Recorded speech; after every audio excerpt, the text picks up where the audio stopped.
from New Delhi, you're watching DD India News Hour, India's voice to the world. On behalf of DD India, we wish you all a very happy Diwali. I'm Preeti Kaur. Coming up in the next 1 hour. Israel says ceasefire to resume after carrying out dozens of deadly strikes on Hamas positions, accuses Hamas of violating the ceasefire.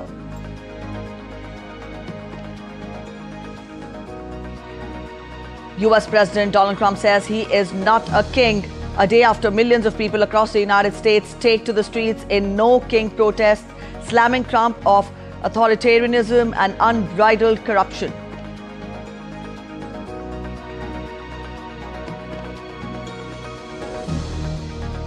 United States says it hit Colombian rebel vessel as Colombia condemns Trump's accusations against President Gustavo Petro. Trump to announce major tariffs against Colombia.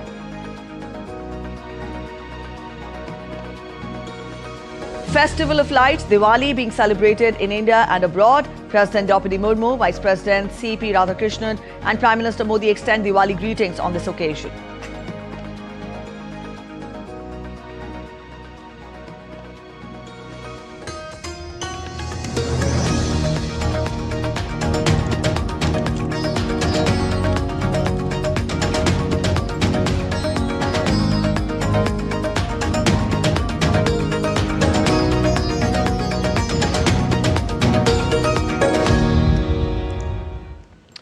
Let's get you updates from West Asia first. Israel has said that it has resumed enforcing a Gaza ceasefire after carrying out dozens of deadly strikes on Hamas positions on Sunday, having accused the group of targeting its troops in the most serious violence since the 9-day-old truce began.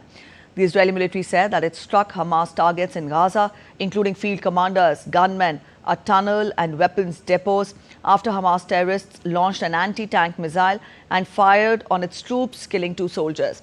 The strikes began on Sunday in response to what the Israeli military said in a statement had been a blatant violation of the ceasefire.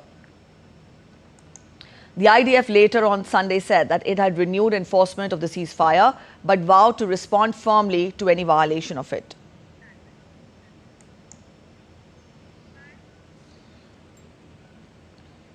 Meanwhile, Israeli security source said that the aid into Gaza was set to resume on Monday following US pressure. Earlier, Israel had closed its crossing points into Gaza to aid convoys, accusing Hamas of breaking a truce. The first phase of the US brokered ceasefire deal, which started on 10th of October, saw an immediate end to fighting, the partial withdrawal of Israeli troops to a so-called yellow line along the north, east and south of Gaza, and an increase of aid. Hamas has released all living hostages as well as remains of 12 out of 28 of those deceased.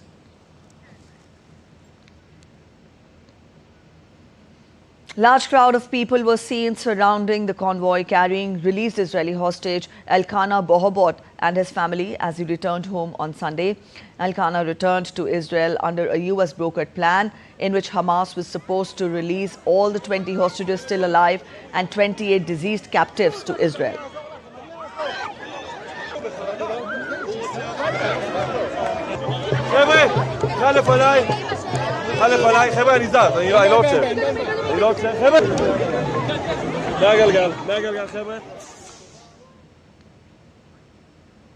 Elkanah Bohobot thanked everyone waiting for him outside his house. As the mass crowd chanted his name, Bohobot recited a prayer thanking God and the people for their unwavering support.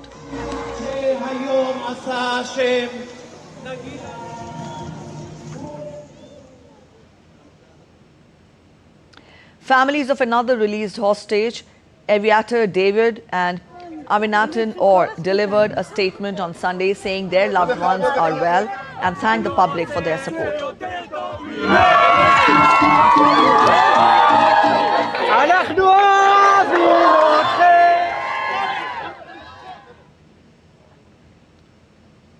Eli David, the brother of Aviator David, said that the fight is not over and that they will continue fighting till the last hostage returns.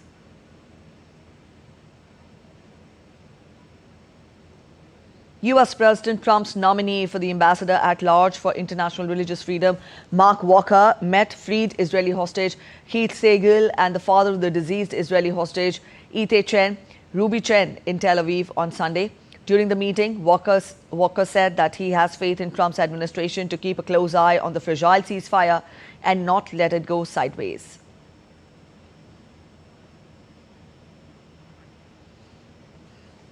Meanwhile, hundreds gathered in Jerusalem on Sunday to bid farewell to Uriel Baruch, an Israeli hostage whose body was returned to Israel recently. Baruch was kidnapped from the Nova Music Festival in southern Israel in October 2023. In March 2024, his family was informed that he was killed on October 7th and his body was held in Gaza. Baruch was returned to Israel on October 17th, in fact October 14th, as part of a US-led ceasefire.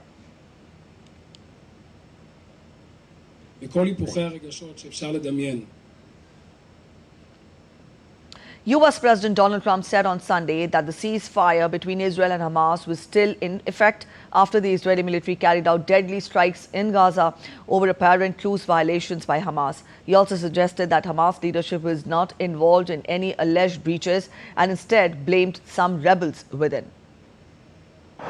We want to make sure that it's going to be very peaceful with Hamas, and as you know, they've been quite rambunctious. They've been doing some shooting, and we think maybe the leadership isn't involved in that. You know, some rebels within, but either way, it's going to be handled properly. It's going to be handled toughly, but properly. Is the ceasefire still in place? Yeah, it is. Yeah, it is. US Vice President J.D. Vance on Sunday said that Gulf Arab states must help enforce security and disarm Hamas if a Gaza truce is to hold. Speaking to media, Vance warned ceasefire may face hills and valleys in the coming days. When we talk about Hamas, you're talking about 40 different cells. It's disjointed. Some of those cells will probably honor the ceasefire. Many of those cells, as we saw some evidence of today, will not. Before we actually can ensure that Hamas is properly disarmed, that's going to require, as we know, some of these Gulf Arab states to get forces in there to actually apply some law and order and some security keeping on the ground.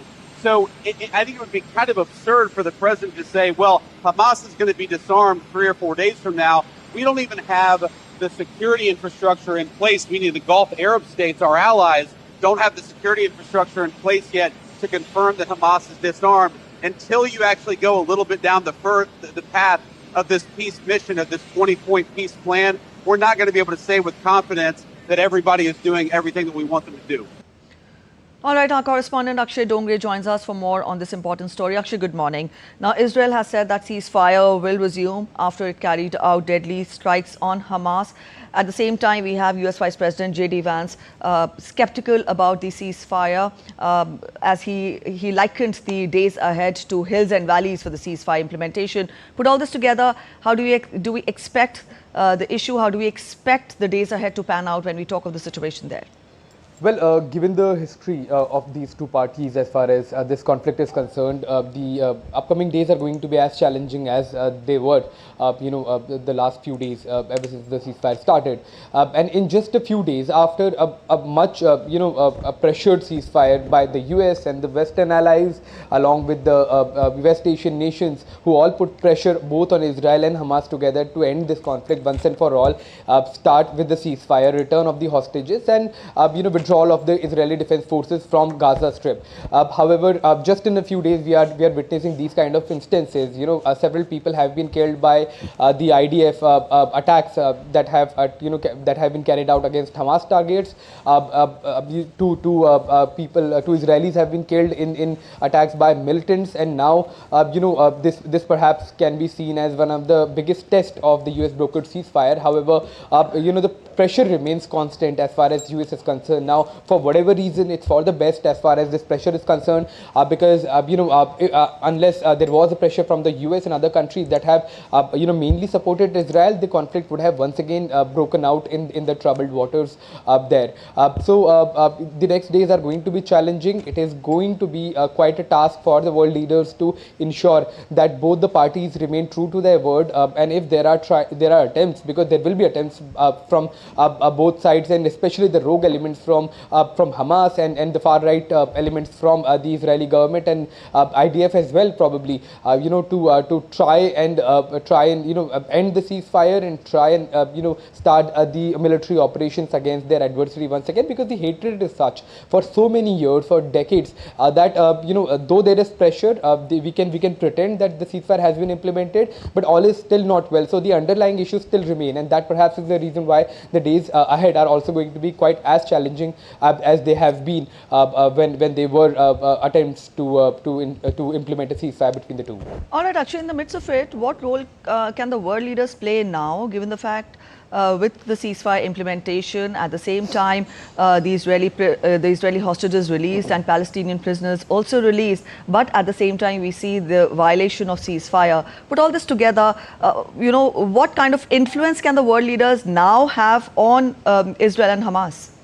Well, if we are talking about major powers of the world, including the US especially, that has been primarily supporting Israeli defense forces, Israeli government against the operations in Gaza, or the West Asian countries that have supported Hamas, the world leaders can keep the pressure constantly there.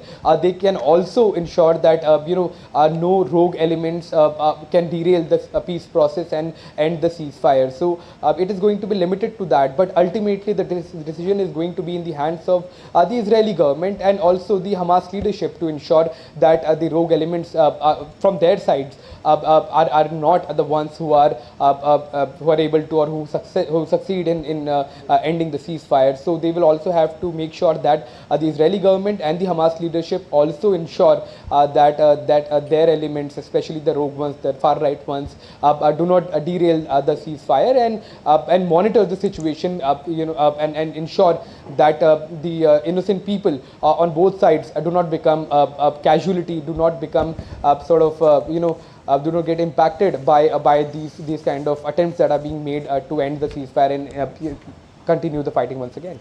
All right, Akshay, we'll leave it here. Thank you so much for joining in with those details. Let's turn focus to more updates. The UN's office in Yemen said on Sunday that Houthi rebels were still holding 20 of its staff following their raid on the organization's building in Sana'a a day earlier. In fact, the UN office said that Houthi security forces had made an unauthorized entry into its compound. The UN was in touch with the authorities in Sana'a, with the relevant member states and the government of Yemen to resolve this serious situation as swiftly as possible, end the detention of all personnel and restore full control over its facilities in Sana'a. UNICEF's representative in Yemen, Peter Hawkins, was among those detained. Two Houthi security sources confirmed that Hawkins was among those being held. In a Fox News interview with American journalist Maria Bartiromo, US President Donald Trump asserted that "I'm not a king," following the massive No Kings protests where millions rallied against his perceived authoritarianism and corruption. This is the third wave of such a protest since his January 2025 inauguration. There has been friction between the citizens and the administration. In over 10 months, the Trump administration has escalated immigration enforcement with mass deportations, reassigning thousands of federal agents and boosting funding by $170 billion amid record immigration and customs enforcement detainee deaths. It slashed 4,200 federal jobs and cut over $1.3 billion of federal government funding to institutions like Harvard, UCLA and Columbia over pro-Palestinian protests. While on trade, Trump imposed 100% tariffs, equating to around 155 to 157%, retaliating against China's rare earth controls.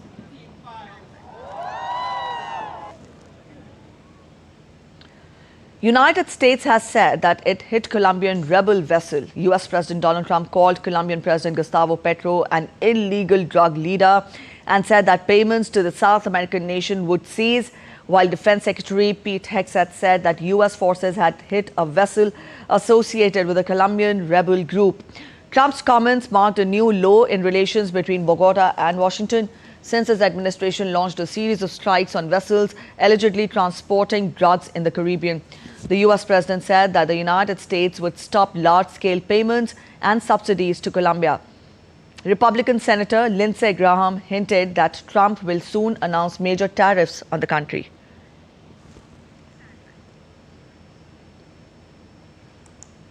Colombian President Petro called Trump's remarks rude and ignorant. Colombia's foreign ministry condemned Trump's remarks as offensive and a direct threat to its sovereignty and vowed to seek international support in defense of Petro and the country's autonomy. Meanwhile, Colombia's defense minister Pedro Sanchez defended Petro, saying that Colombia has intensified its own offensive on drugs in the past year. Any statement made against the President of the Republic describing him in those terms is disrespectful to Colombia. He is democratically elected President of Colombians, and as a Minister of Defense, I can fully attest to all his efforts to neutralize drug trafficking. You're watching DD India News. Are waiting for a short break, but after the break, French President Emmanuel Macron calls the robbery at Paris's Louvre Museum an attack on French heritage. Moderate to fun Erdogan triumphs in Turkish Cypriot presidential election, paving the way for renewed peace talks. South Korea gears up to host high-stakes two-day APEC summit at Gyeongju from October 31st to November 1.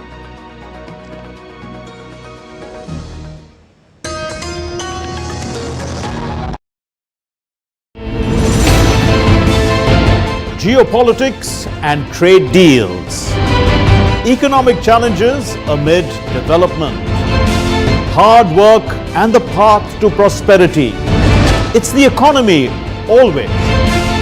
Between walkers, money is what money does and says.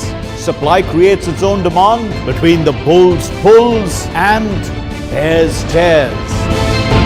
When supply chains globalization and India rises to the podium. We'll get you centered with the Economic Brief at 8 p.m. every Thursday on DD India.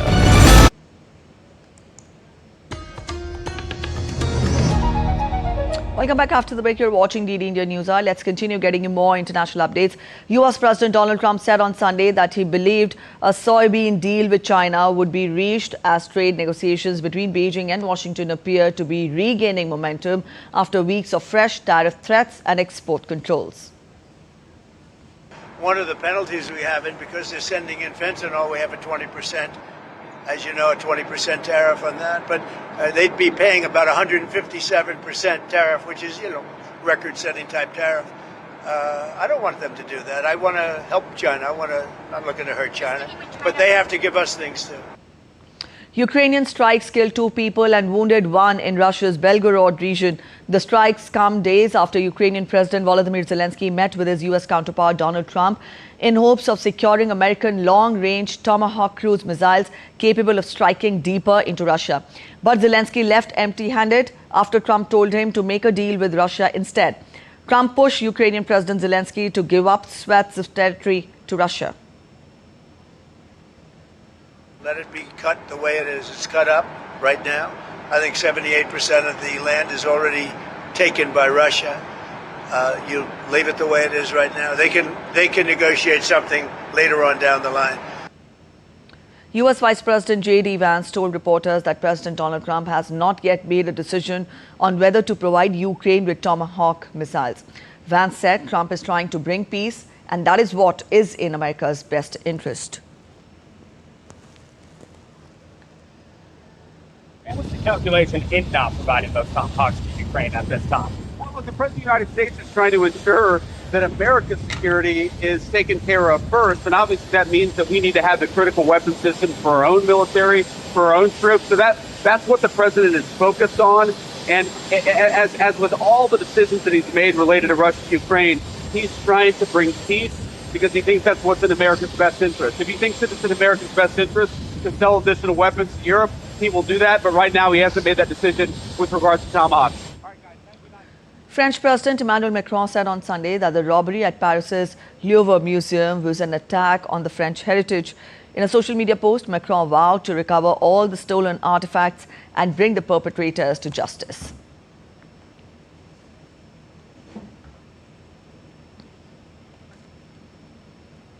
The Louvre Museum in the French capital has closed for exceptional reasons after a group of intruders successfully stole 8 pieces of priceless jewelry in a quick hit heist that has rocked the world's most visited museum.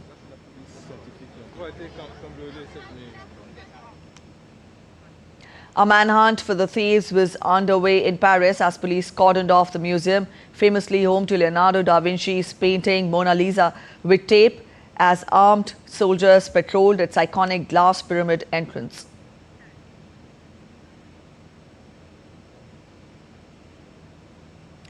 Former French President Nicolas Sarkozy will go to prison on Tuesday after a court sentenced him to 5 years for criminal conspiracy over a scheme to obtain election campaign funds from the regime of late Libyan dictator Muammar Gaddafi.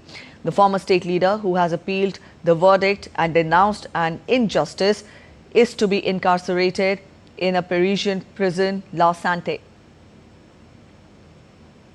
Sarkozy, who was the right-wing president of France between 2007 and 2012, will become the first former head of an EU country to serve time in prison and the first French post-war leader to be jailed.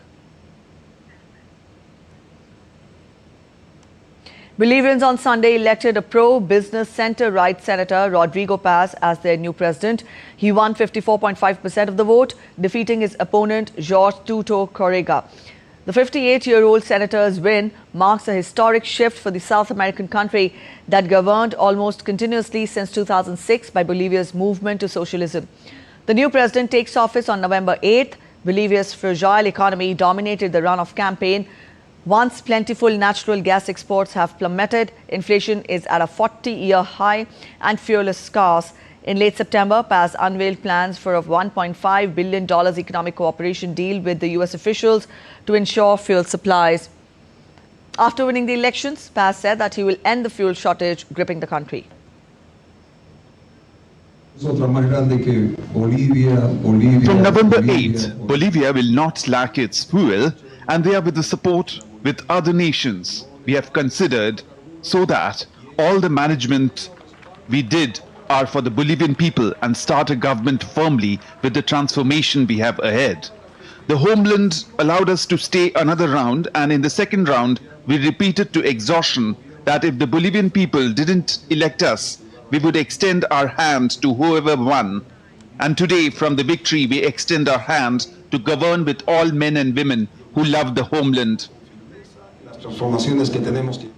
A moderate candidate won Turkish Cypriot presidential elections on Sunday, defeating a hardliner in a pivotal vote that could help revive stalled UN talks on reunifying Cyprus. Centre-left politician Tufan Erharman sailed to victory with a 62.8% of the votes, defeating incumbent Ersin Tatar. Erharman, a lawyer, has pledged to explore a federal solution long supported by the United Nations to end the island's nearly 50-year division. Tatar and Turkey, the only country which recognizes breakaway North Cyprus, has backed a two-state policy, which has been ruled out by Greek Cypriots. Tatar, who came to power in 2020, received 35.8% of the votes. Japan's Liberal Democratic Party and the Japan Innovation Party have effectively agreed to form a coalition government. According to Japan's public broadcaster NHK, LDP chief Sanai Takaichi and Hirofumi Yoshimura, head of the smaller right-leaning party known as Ishin, spoke via phone on Monday morning and effectively reached an agreement. The two leaders will formally establish the coalition by signing an agreement on Monday night, NHK reported.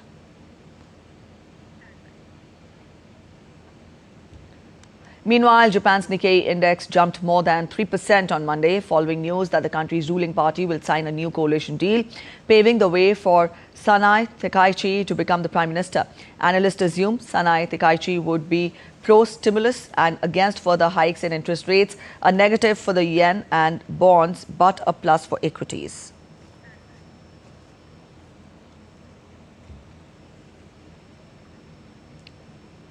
South Korea's Gyeongsoo gears up for the APEC summit from October 31st to 1st of November, amid uncertainty over US President Donald Trump's attendance following South Korea's political turmoil with Yoon Suk-yeol's impeachment and Lee Jae-myung's leadership.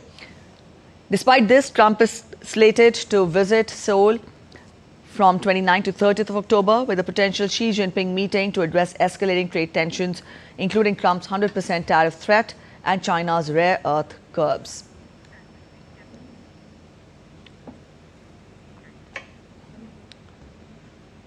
And back home, India's temple town of Ayodhya is glowing as Deepotsav 2025 celebrations continue with full grandeur.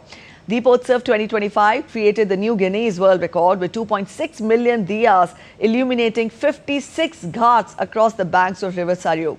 Chief Minister Yogi Adityanath said that the festival of Deepotsav has become a defining identity of northern state of Uttar Pradesh.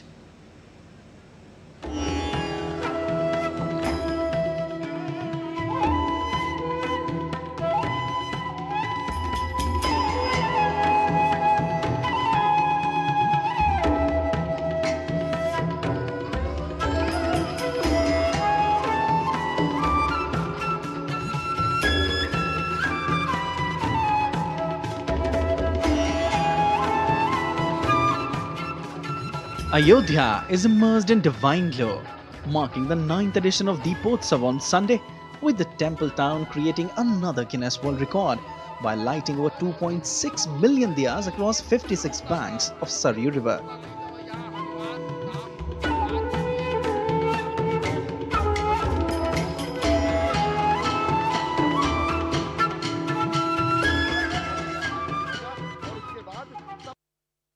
Tonight, it gives me great pleasure to officially announce that both titles have been broken and this display is officially amazing. Yesterday, 2,128 diya rotations were counted simultaneously.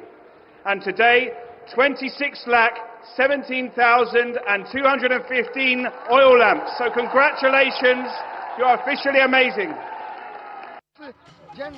Themed Ayodhya, city of light and devotion, the ghats were adorned with diya-shaped lights. A major attraction was the 32-feet Pushpak Viman at Ram Ki Pairi, showcasing scenes from the sacred Ramayana.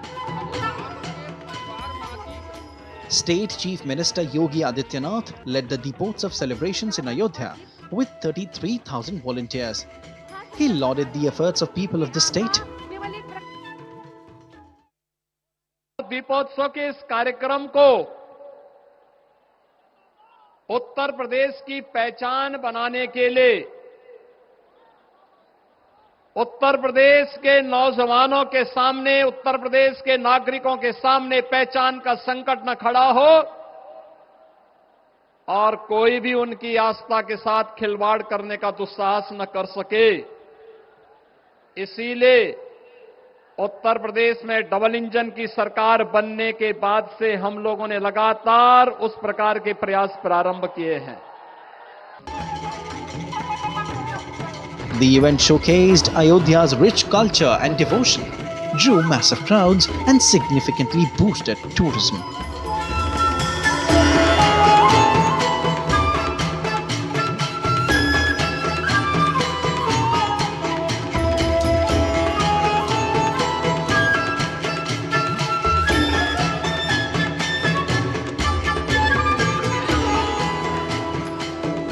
Bureau Report, DD India. All right, you're watching DD India News. We're heading for a short break, but after the break, Justice Pratibha M. Singh of Delhi High Court appointed as chair of the World Intellectual Property Organization's Advisory Board of Judges.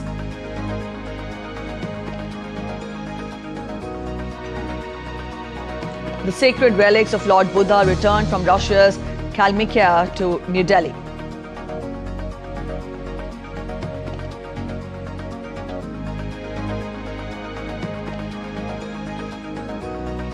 We also get you a special report on how the artisans make Diwali celebrations all the more special with their toil and talent, from glowing diyas to intricate rangolis and delectable sweets.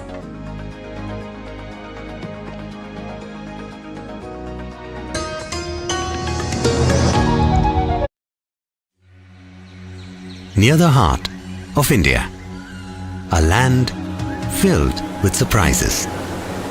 In the mighty force of your waters, you hold the deepest secrets that take us back in time. When it's said that the gods walk this land, this is where we feel the warmth of your faces. See hands that mold life. While embracing change, you grow. In you is the land that gives, creates, nurtures, grows, and builds. It's all in you. Come, experience.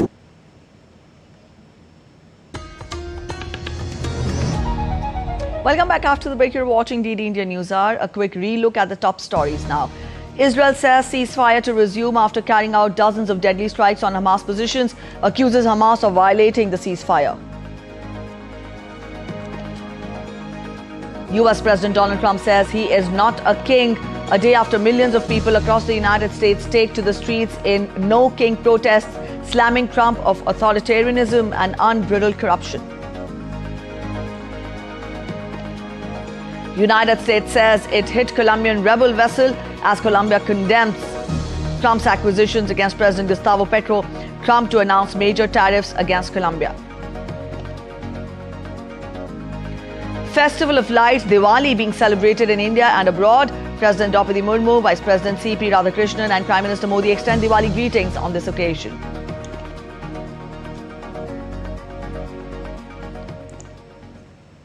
An Indian at the United Nations on Sunday congratulated Justice Pratibha N. Singh of Delhi High Court, who has been appointed as chair of the World Intellectual Property Organization's Advisory Board of Judges.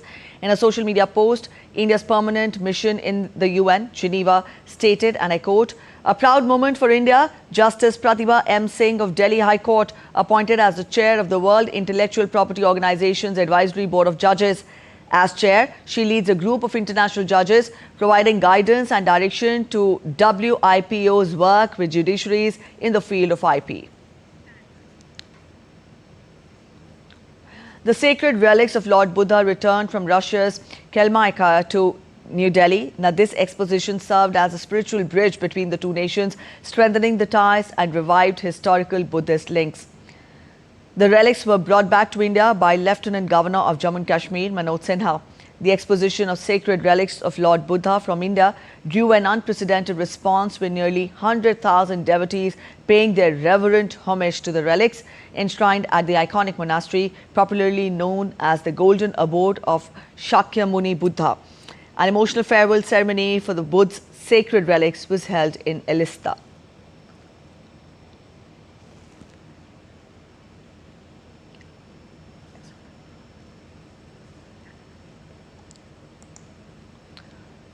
Diwali, the festival of lights, is being celebrated across India and abroad with immense joy, devotion and togetherness. The festival marks Lord Ram's return to Ayodhya and the triumph of good over evil. President Draupadi Murmu has extended greetings to her fellow citizens on the eve of Diwali. In a message, the President said, and I quote her, "Diwali, one of India's most popular festivals, is celebrated with great zeal and enthusiasm. The festival symbolizes triumph of light over darkness, knowledge over ignorance and good over evil. Celebrated across the country with immense fervour, the auspicious occasion of Diwali gives the message of mutual affection and brotherhood.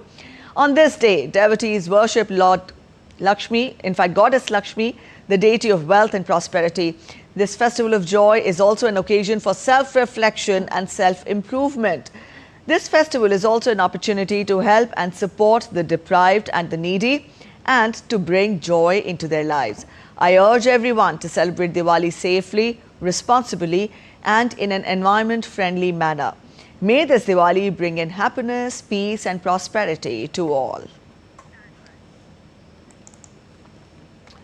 Vice President of India, C.P. Radhakrishnan, has greeted people on the occasion of Deepavali. In a message, the Vice President said that Deepavali celebrates the triumph of goodness over evil and knowledge over ignorance. He said that Deepavali is a time when the values of generosity, charity and inclusivity, deeply ingrained in our civilizational ethos, shine forth as we share and extend our support to the needy and underprivileged sections of the society.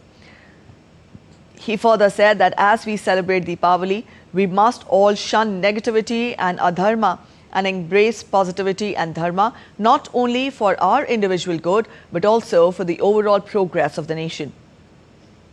The Vice President added that akin to the diyas lit in every home collectively illuminating the night skies on this festival, Our dedication and commitment should together usher in collective growth for Bharat.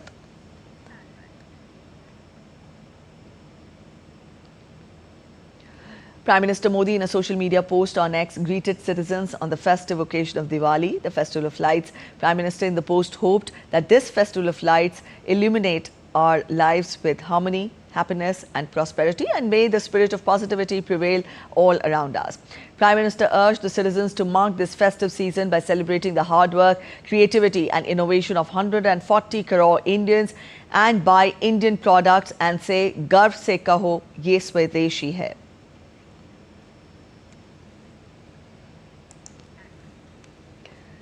As Diwali illuminates India and the world with vibrant lights and heartfelt traditions, artisans breathe life into the festival's spirit. From glowing diyas to intricate rangolis and delectable sweets, their craftsmanship celebrates heritage and community.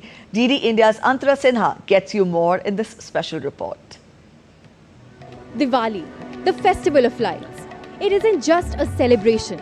It's a tapestry woven carefully by each and every artisan that puts their heart, mind and soul into each and every creation. In this presentation, let's dive into the lives of artisans who make this festival as magical as it is.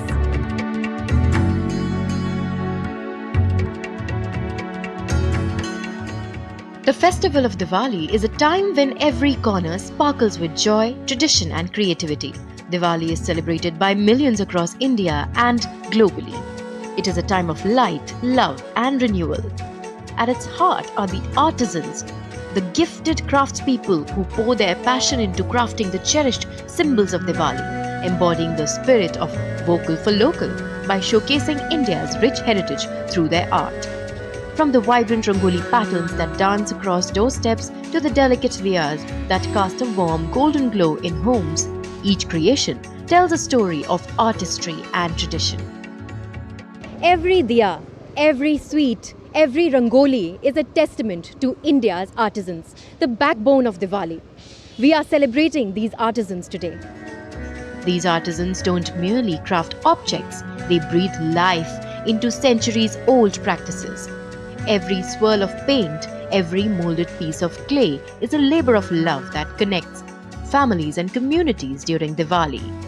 Diwali का festival के लिए हमारे पास सारे मोम के दिए लक्ष्मी गणेश कलकत्ता से और लखनऊ से आगरा से सारी जगह हमारे बेस्ट अच्छे कारीगर बैठे हुए हैं। हम वहाँ से माल लेकर आते हैं। इसको बनाने में लाइक जैसे 2 या फिर 4 आवर्स लग जाते हैं इसको बनाने में, क्योंकि पहले ये पेंट होता है, फिर इस पे मतलब बहुत से ऐसे काम वाम होते हैं, जैसे पीछे हो रहा है गोल्डन वगैरह कर रहे हैं इस पे ब्रश के हेल्प से। आजकल लोग दिए नहीं, घर के लिए सजावट के लिए भी सब सामान लेते हैं, तो अच्छा लगता है। हमारी मेहनत भी होती है उसमें, हमारे को अच्छा भी लगता है कि लोगों को भी पसंद आती है। And it's not just diyas. Rangoli artists bring flows to life with bursts of color, while sweet makers craft delectable treats like laddus and jalebis that make Diwali extra sweet. हर साल आते हैं, लेके जाते हैं यहाँ से खूब सामान, अच्छा मिलता है सामान, हर साल नए देखने को मिलता है। यही आइटम आप अगर मॉल्स और उसमें लेने जाएंगे, जो आइटम यहाँ पर आपको अवेलेबल 200-250 मैक्सिमम 500 रेंज का मिलेगा, और वहाँ पर जाके वही आइटम जो है 5000 तक भी जा सकता है। These tireless potters, painters and confectioners are the unsung heroes behind Diwali's brilliance. Their handcrafted treasures, a vibrant reminder of the beauty of community, creativity and the vocal for local movement that honors India's artisanal legacy. This Diwali, as you celebrate with your loved ones, share sweets with your loved ones, decorate your homes with diyas and rangolis, let's take a moment to celebrate each and every artisan that makes this festival even more special. A very happy Diwali to all of you. With camera person Vinod Ojha, this is Antara Sinha for DD India. All right, so the artisans making Diwali special. And all across India, homes and streets were glowing on the eve of Diwali as people celebrate the festival of lights. From dazzling diyas and colourful rangolis to sweets and fireworks, the spirit of joy and togetherness shines bright everywhere. Here's how different cities are lighting up this beautiful night. Uttar Pradesh lights up with grand Diwali celebrations, from lamp lighting at Shri Krishna Janmabhoomi in Mathura to colourful displays at Shri Ram Janmabhoomi in Ayodhya. Sitapur and Aligarh join in with record diyas and first ever campus festivities, spreading joy and unity across the state.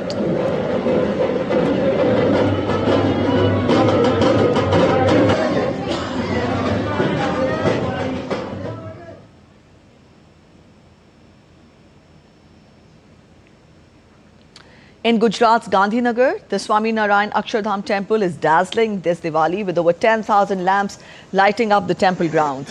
Visitors enjoy the vibrant decoration and nightly water shows, celebrating spirituality and unity.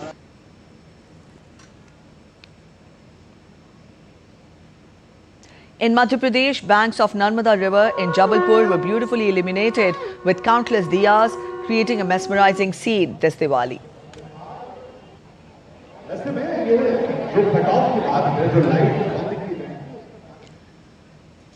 Rajasthan dazzles this Diwali as cities shine with festive lights and creativity. In Udaipur, an Operation Sindoor theme blends patriotism with celebration, while Jodhpur glows with vibrant decorations and joyful gatherings, spreading the true spirit of Diwali across the state.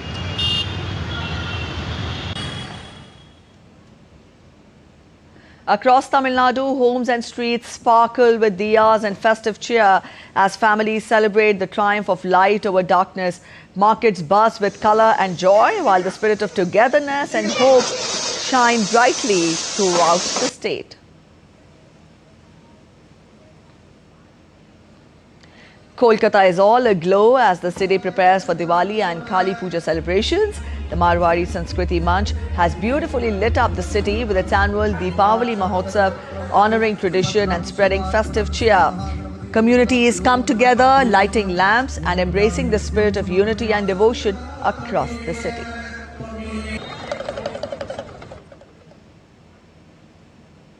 In Maharashtra's Dhule, the Swaminarayan temple was beautifully illuminated with 3,000 diyas during a grand Maha Aarti, symbolizing the triumph of light over darkness. Devotees also prayed for knowledge, peace and universal happiness.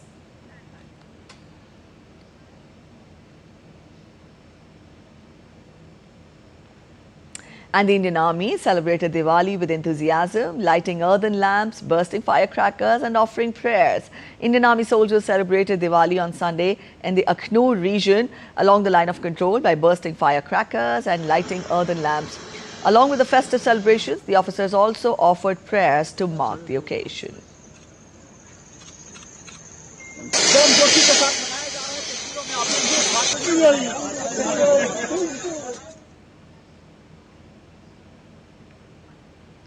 In Jammu and Kashmir's Teetwal region, Indian Army officers stationed as Asmat-e-Hind celebrated Diwali with locals, spreading joy, laughter and festive cheer in the remote border areas.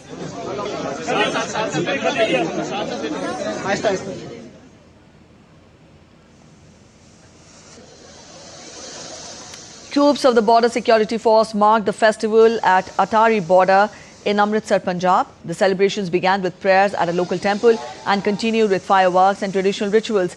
Meanwhile, Border Security Force personnel celebrated Diwali along the border in Jaisalmer with crackers, candles and also earthen lamps, fostering a strong sense of unity.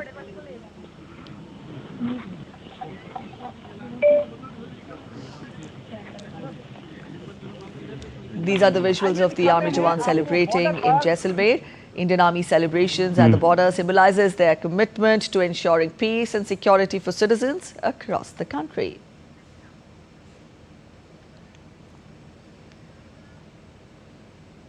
DD India correspondent Shama Mishra joins us live from Mumbai. Shama, good morning. It's a Diwali morning. Let us know, how is Mumbai all geared up to celebrate Diwali, the festival of lights? Well, Preeti, a very happy Diwali to you too and all our DD News viewers. But here in Maharashtra, Diwali, the Lakshmi Puja, would be celebrated tomorrow because today is the day when all the Maharashtrians have celebrated Diwali Pahad, which means early in the morning they will get up at around 4 o'clock, 5 o'clock, and then they will apply uptan, which is a fragrant natural uptan, and they will thereafter take bath with that. Also, there is one fruit which they will break with their feet, and it is signifying that they are taking a victory over evil. Here we are here in Shivaji Park of Mumbai, and if you see, this place is completely changed into a selfie point area, and the entire stretch of Shivaji Park is beautifully decorated with places having these kind of setups to have youngsters come and take photos, selfies, and across the Shivaji Park there are various lanterns, lightings put up, so that when you see at night, the visuals here are amazing. Also, there are few youngsters here who are taking their pictures. We'd like to request them, if you all can come here and, if you all can come and talk. So let's try and talk to them. How are you celebrating Diwali this year? We are celebrating with our people. So my friends are here. We are having so fun. We're taking a lot of pictures. We wore good clothes. In the morning we had a Abhanga Snan, and that's how we are going. Okay. Also, the Diwali Pujan would be celebrated tomorrow. So a bigger stretch for the festival this year. Yeah. What all is there on the bucket list? A lot of shopping. We already done it, but we still need to do a lot of shopping. That's the whole goal. We are not spending a lot of money on fatakas and everything, but yeah, good food, sweets and clothes. Are you all spending the money on the Swadeshi's products? Of course. All things like Indian made and all environment friendly. All right. Thank you very much and happy Diwali. So yes, the spirit of Swadeshi, the spirit of environment friendly purchase is definitely strong here in the youngsters, and because we've seen this year, the pattern has been that the youngsters have thronged the markets, and that is Dadar, Crawford Market, Shivaji Park areas, and various other markets which usually we used to see the elder crowd is now thronged by youngsters, and everybody is keen to buy Indian made products and Swadeshi products, because they know that the money would go to the local guy, to the local person, local artisan, and that indirectly fuels the development wheel, churns the development wheel of the nation. So yes, that is about Swadeshi, but the celebrations in Mumbai, celebration in Maharashtra is huge, and like I was mentioning about Shivaji Park, that if you come here at night, if you see the visuals here at night, it'll be all amazing, because if you see the visuals, they have put up the lightings all across Shivaji Park, and this area is huge.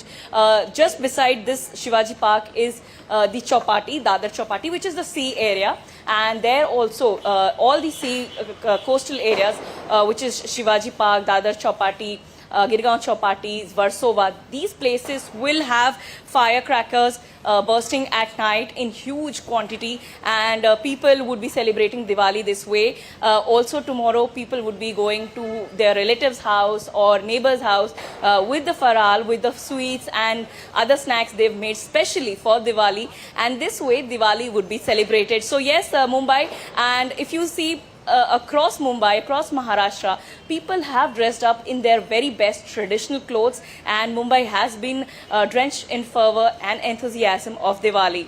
All right, so Mumbai, they're all geared up for Diwali celebrations. That was about Diwali celebrations, Sharma.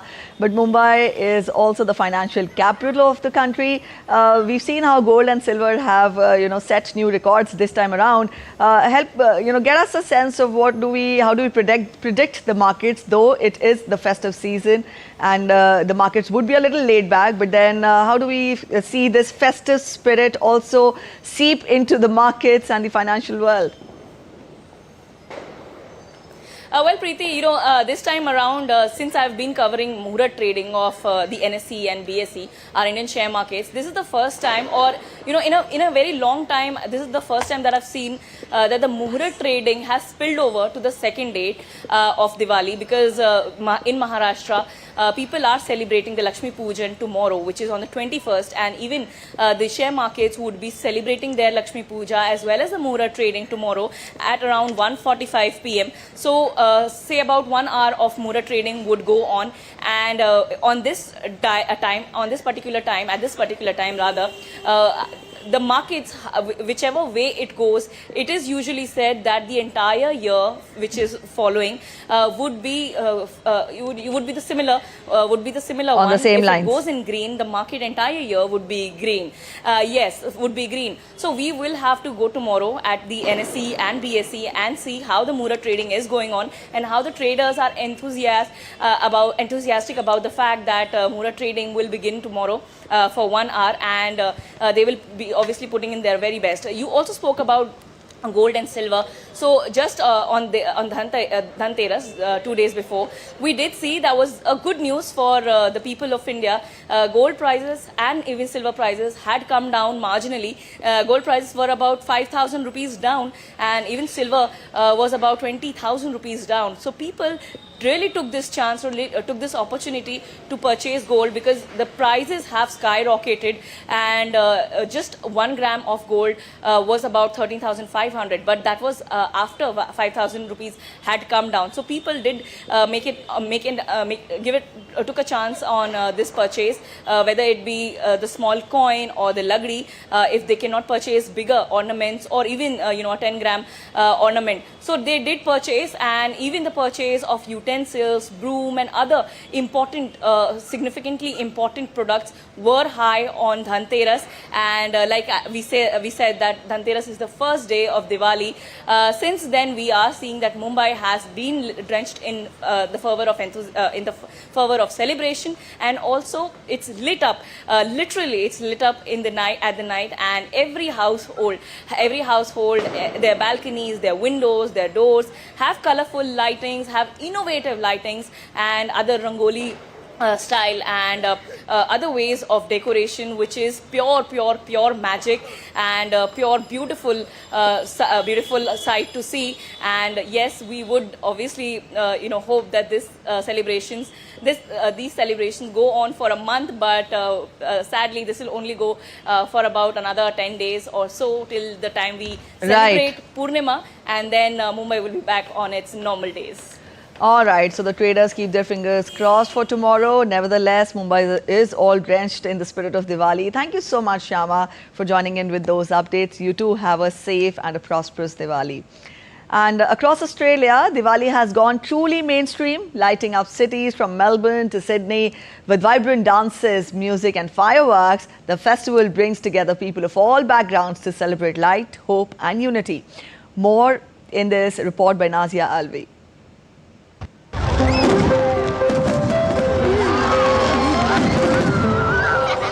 Diwali, once a festival celebrated within community halls, has now gone truly mainstream across Australia.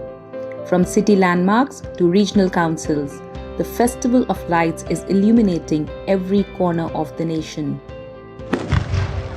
It's an amazing event in Canberra, celebrating the beautiful festival of light overcoming darkness and the community getting together. It's such a privilege to be here. And thank you to everyone, to CIC for this beautiful event. With 1 million Australians of Indian ancestry, the Indian diaspora has become Australia's second largest overseas born community and one of the fastest growing. That growth is reflected in the scale of Diwali celebrations this year, from Melbourne's Federation Square to Castle Hill's Showground in Sydney, and even regional parliaments and councils hosting community events. Across the country, Australians got a glimpse of India with cultural performances featuring classical dance, Bollywood numbers and music filling open-air venues. In suburbs from Parramatta to Point Cook, Indian shops were abuzz, selling diyas, Lakshmi idols, marigold flowers and sweets.